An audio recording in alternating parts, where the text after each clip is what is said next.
The first day she smiled at me in the hallway, I reached down to wave, and my hand cast a shadow, but hers didn't. It happened so fast I thought my eyes were playing tricks on me, but the moment replayed in my head again and again, refusing to let me breathe normally. She walked toward me with a soft, unsure smile, clutching a stack of books against her chest as the crowded hallway buzzed around us. Everyone moved past her like she wasn't even there, like she was a quiet breeze slipping through the noise. I told myself I was being dramatic, that maybe the lights above flickered at the wrong moment, but deep down something in me whispered that this girl wasn't normal. Her name was Alara, beautiful, calm, with soft brown hair that fell perfectly no matter how much wind hit the school courtyard. She only sat alone, always choosing the seat next to the window, staring at something far away, something no one else seemed to see. The more I watched her, the more strange things I noticed. When she walked across the yard after rain, her shoes never splashed, and puddles stayed perfectly still. When sunlight hit her face, her skin glowed, but not the way people glow in sunlight. It was softer, like the light was blending into her. Things around her seemed muted. The wind never moved her hair, leaves never landed on her desk, and even the classroom noise felt quieter when she sat down. Still, I couldn't stay away. There was a pull to her, something gentle and aching, like she carried loneliness in her hands and waited for someone to help her hold it. One day she sat beside me in literature class, close enough that I could hear the faint, cold silence around her, like she didn't breathe. When the teacher called her name during attendance, she didn't answer, but the teacher didn't seem confused. He simply moved on, like her name wasn't on the list to begin with. I wanted to talk to her, but whenever I opened my mouth, words dried up. She always spoke first. Her voice was soft, quiet, like she didn't want to disturb the air around her. She asked simple questions, what book we were reading, what assignment she missed, where the cafeteria was, but there was something off about her tone. It lacked weight, like an echo of a voice that once belonged to someone real. The moment that changed everything happened during a power outage drill. The hallways went dark as emergency flashlights flickered on. Students walked in a single line as teachers guided us to the assembly area. A teacher shined a flashlight toward us to check numbers. The beam hit my legs and a long shadow stretched behind me. The beam hit Alara, and nothing. No outline, no shadow, no reaction, just her, standing perfectly still as if the light passed straight through her. I froze, staring, but she remained calm, her eyes meeting mine with an expression I couldn't read. Not fear, not worry, something else, like she knew I finally noticed. When the lights came back on, she walked away slowly, almost sadly, as if she expected me to avoid her now. But I didn't want to avoid her. I wanted answers. I wanted to understand why someone like her, someone so kind, so gentle, so lonely, was wrapped in something unexplainable. And as she turned the corner, I followed her, not knowing that what I was walking toward would change everything, including the meaning of love. As the days passed, my curiosity about Alara only grew stronger, and I found myself walking the hallways earlier, just to catch a glimpse of her before anyone else noticed, but the more I observed, the stranger things became. She never ate lunch with anyone, yet her energy remained constant, like she didn't need food at all. I tried casually asking classmates about her, but no one seemed to remember seeing her in previous classes, and when I asked teachers, they looked puzzled, as if she existed only when I did. One rainy afternoon, I saw her standing outside by the lockers, the water dripping off her hair but leaving no trace on the floor beneath her. I hesitated for a moment, but something compelled me to approach, and as I stepped closer, she turned her head slowly, smiling softly with eyes that held centuries of secrets. I wanted to ask her everything, the shadows, the reflections, the way people seemed to forget, but the words stuck in my throat. She seemed to sense my questions without me speaking.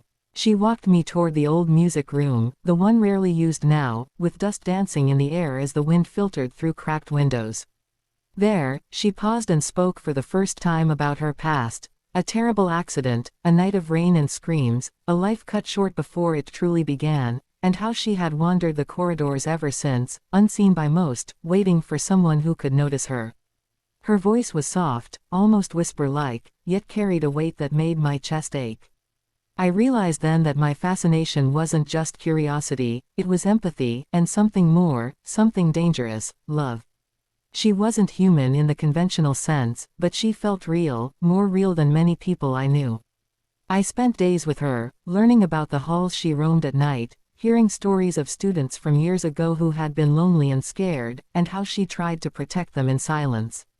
Every encounter brought me closer, but also deeper into a mystery I couldn't untangle. One evening, I mustered the courage to ask the question that had haunted me since the first day: why me? Why can I see you? She paused, her eyes glistening, and told me that some people are attuned to those who are lost, to those who exist between worlds. I was one of those rare people, someone capable of feeling the life in her, even if she wasn't alive herself.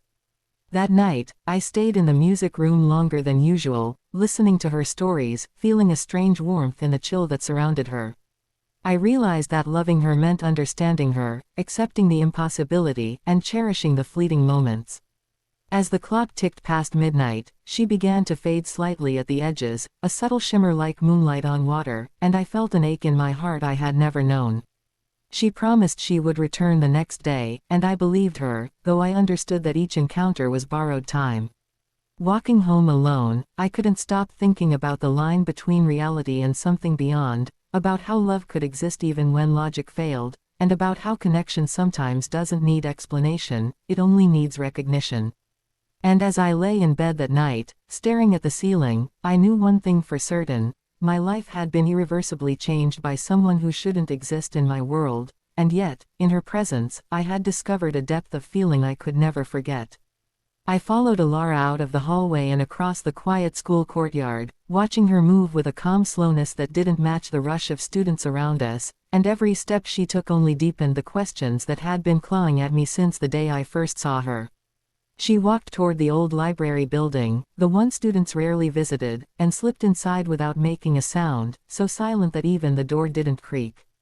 When I entered behind her, she stood near the back wall, staring at a dusty bulletin board filled with faded pictures from years past, and when she touched one of the photos, her fingers didn't disturb the dust. I stepped closer and saw the picture she was looking at, a class photo from almost 8 years ago, a smiling group of students standing in front of the school. My heart slammed when I spotted her in the back row, wearing the same soft expression, the same gentle smile, the same clothes she wore now. She looked exactly the same. My breath caught as I whispered her name, and she turned slowly, her eyes holding a sadness that felt centuries deep. She didn't deny it. She didn't pretend she didn't know what I saw. Instead, she told me she used to be a student here, that she once lived an ordinary, quiet life until everything ended one rainy night after staying late for a school project. She said she never made it home. Her voice didn't tremble, but mine did as I asked what really happened, and she explained how the school grounds had become the last place she remembered, how she woke up not knowing she was gone, drifting through halls where no one could see her, returning every year on the anniversary of that night.